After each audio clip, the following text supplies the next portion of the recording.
నమస్తే, welcome to Ankusam news. Savitribai Phule 193వ జయంతి సందర్భంగా ద్రాక్షరామ మసీద్ సెంటర్ లో ఉన్న పూలే దంపతుల విగ్రహాలకు సంఘం నాయకులు పూలమాలలు వేసి ఘనంగా నివాళులు అర్పించి కేక్ కటింగ్ చేసి స్వీట్లు పంపిణీ చేశారు. అనంతరం నాయకులు మాట్లాడుతూ నియోజకవర్గంలో 24 బీసీ కులాలకు పైగా ఉన్నప్పటికీ 23 బీసీ కులాలకు సామాజిక న్యాయం జరగలేదని, బీసీ అంటే ఒక కులం కాదని, నియోజకవర్గంలో మైనార్టీ బీసీలు ఓటు బ్యాంక్ 50,000కు పైగా ఉందని, కానీ ఎన్నికల ముందు అందరూ బీసీలు అని చెప్పి ఎన్నికలు అయిన తర్వాత పార్టీ పదవులు కానీ, కార్పొరేషన్ పదవులు కానీ, నామినేటెడ్ పదవులు అన్ని ఒకే ఒక బీసీ కులానికి మాత్రం ఇచ్చుకొని మైనార్టీ బీసీలను ఓటు బ్యాంక్ గానే వాడుకొని వదిలేస్తున్నారని ఆవేదన వ్యక్తం చేశారు. నియోజకవర్గంలో తామంతా కలిసిగట్టుగా ఉన్నామని, రాబోయే ఎన్నికల్లో ఎన్ని పార్టీలు పోటీ చేసినా కీలకం ఓట్లు మావే అని తెలిపారు.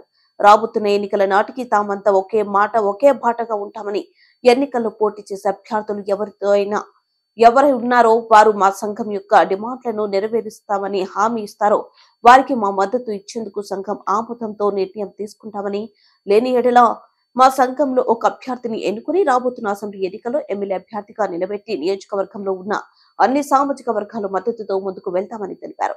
ఈ కార్యక్రమంలో వీరభద్రరావు, విజయ్ కుమార్, రామకృష్ణ, సుబ్బారావు, అప్పారావు, గంగాధర్, రత్నరాజు, శ్రీనివాస్, సత్యబాబు, బద్రీనాథ్, శ్రీనివాస్, శంకరం, భీమా, శంకర, సత్యప్రకాష్, శ్రీను తదితరులు పాల్గొన్నారు.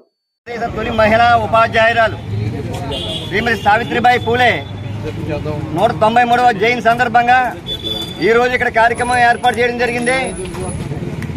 మరి సావిత్రిబాయి పూలే